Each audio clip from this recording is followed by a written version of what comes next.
지방러의 시간 여행에서는 현재 우리가 겪는 문제들이 과거에도 있었는지, 그렇다면 과거 사람들은 어떻게 해결해 나갔는지 그 역사적인 사례를 통해서 살펴보는 그런 코너인데요. 오늘은 지난주에 이어서 자연재난, 그중에서도 지진에 대한 이야기를 나눠보려고 합니다. 네. 그 전에 저희가 지난주에는 산불의 역사 기록에 대해서 이야기를 나눴었잖아요. 네. 그때 우리 청취자 중에 3446번님께서 조선시대 산불 진화 방법이 궁금합니다. 이렇게 문자를 보내주셨었거든요. 그래서 네. 저희가 또 찾아봤잖아요. 네, 맞습니다. 간단히 알려드리자면 비변사 등록에 기록된 내용인데요. 이 비변사 등록이라는 게 국가적 위기 상황에 대한 논의와 대책에 대해서 기록으로 남겨놓은 공식 문서입니다. 네. 여기에서는 산불 진화를 위해 특별한 진화기구를 사용했다 이렇게 기록하고 있는데 구체적으로 어떤 도구였는지에 대한 상세한 묘사는 돼 있지가 않습니다. 그럼 뭔가 불을 끄는 기구가 있긴 있었던 거네요? 네, 맞아요. 그리고 산불 확산을 막기 위해서 산림 주변의 너비와 깊이가 3m 남짓되는 참호를 만들어서 방화선 역할을 하도록 했고요. 오. 산불이 나면 인근의 주민들 그리고 불 끄는 특수 인력이 금화군이라고 있었거든요. 이 조직들을 활용해서 각종 화재 현장에 투입을 하도록 했습니다. 예. 그리고 산불이 나면 위험한 곳이 또 사찰이잖아요. 예. 사찰의 승려분들이 협력해서 사찰 주변의 마른 풀이라든지 나뭇가지를 이렇게 제거를 하거나 해서 불이 나면 물을 뿌려서 또 진화에 나섰다. 이런 내용도 같이 포함되어 있습니다. 네, 이렇게 불을 껐다고 합니다. 아직까지 어떤 소화기구가 있었는지 묘사가 된 기록은 발견되지 않은 거죠. 그러면은 산불 이야기는 여기서 마무리하고 이제 지진 이야기를 해볼까요? 네, 많은 분들이 기억하고 계시겠지만 2016년 경주에서 규모 5.8의 큰 지진이 있었습니다. 네. 그때 당시에 경주 시내는 물론이고 첨성대 같은 오래된 문화재도 피해를 입었습니다.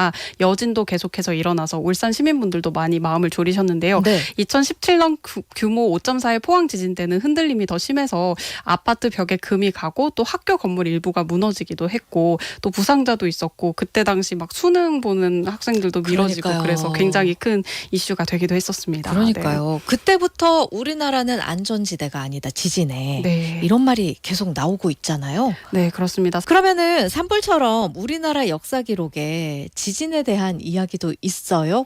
있습니다. 오. 생각보다 꽤 오래됐습니다. 삼국사기에서 찾을 수 있는데요. 네. 서기 2년 그러니까 고구려의 유리명왕 2대 왕이시거든요. 유리명왕 시기에 가을 8월에 지진이 났다. 이렇게 간단한 기록이 있고요. 기원 후 27년입니다. 백제 온조왕 제위 말기에는 집이 기울어지고 무너졌다. 이렇게 피해 상황까지 적혀 있습니다. 예. 또 779년 신라의 해공왕 시기에는 경주에서 큰 지진이 일어나서 100여 명이 사망했다. 이런 기록이 우와, 남아 있습니다. 예. 전부 구체적이지는 않지만 어쨌든 지진이 났고 뭐 흔들렸고 어떤 피해가 있었고까지는 적혀 있고요. 이게 오늘날까지도 중요한 연구 자료로 쓰이고 있다고 합니다. 지금 신라에 있었다고요? 그럼 울산하고 가까운데 좀 무서운데요 하는 분들이 있으세요. 네. 이때 당시에는 이런 간단한 문장이 위주였다면 고려 후기에 들어서면서부터 발생 지역도 명시가 되고 네. 시간에 대한 상세한 설명들이 나타나기 시작합니다. 오.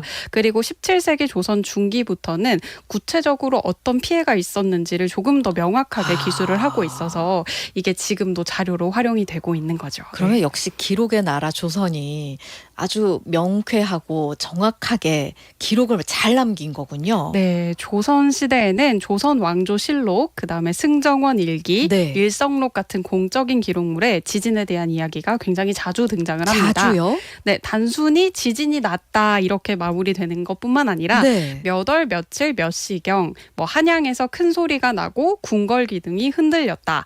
백성들이 놀라서 거리로 뛰쳐나왔다. 이런 상세한 기록들도 있고요. 예. 시간, 장소, 뭐 규모가 어느 정도가 되는지 뭐 흔들려서 무너졌다 이런 내용이 있으면 추정을 해볼 수가 있잖아요. 네. 그런 것들이랑 사람들의 반응까지도 이렇게 꽤 자세하게 남아 있습니다. 예를 좀 들어보면요. 네, 1681년이고요. 숙종 7년 때입니다. 6월 22일 조선 왕조실록에는 밤에 큰 지진이 일어나서 궁궐의 기둥이 흔들리고 신하들이 공포에 떨었다. 이런 기록이 있습니다. 한양이겠군요. 네, 그리고 1643년 인조 21년입니다. 네. 3월이고요. 지진으로 인해서 궁궐의 처마가 흔들리고 벽에 금이 갔으며 백성들이 놀라 거리로 뛰쳐나왔다. 와. 이런 내용도 등장합니다. 그러면 혹시 그 당시 사람들이 지진을 어떻게 생각했는지 이런 내용도 있을까요? 네, 그 조선시대 사람들은 지진을 하늘의 경고라고 생각을 했습니다.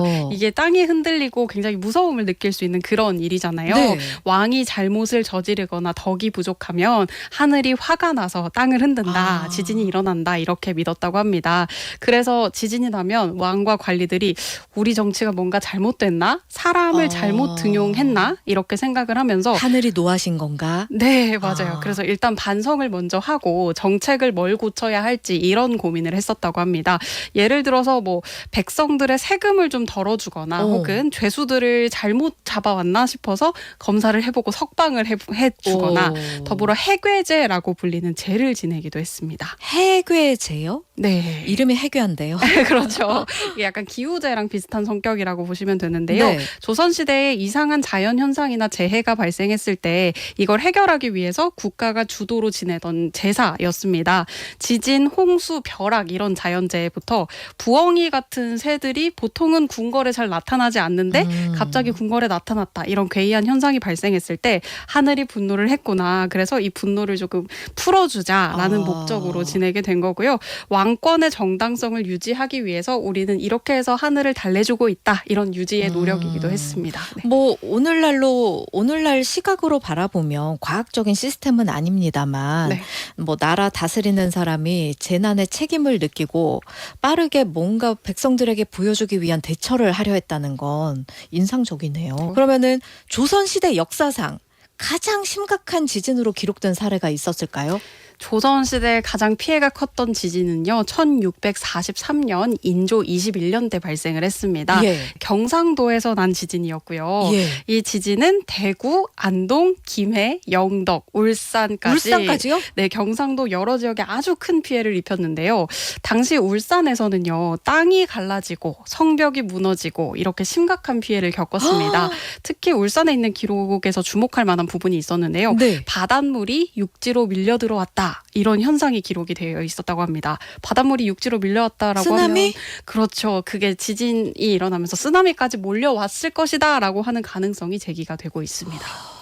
지진 안전지대가 울산은 그럼 조선시대 때부터도 아닌 거네요? 네, 조선시대 울산이나 인근 지역에서 발생한 주요 지진이 1410년부터 1681년까지 여러 차례 기록이 네. 돼 있다고 합니다. 1427년과 그리고 1430년부터 31년에는 울산을 포함한 경상도에서 반복적으로 지진이 발생했다 이런 기록이 있고요.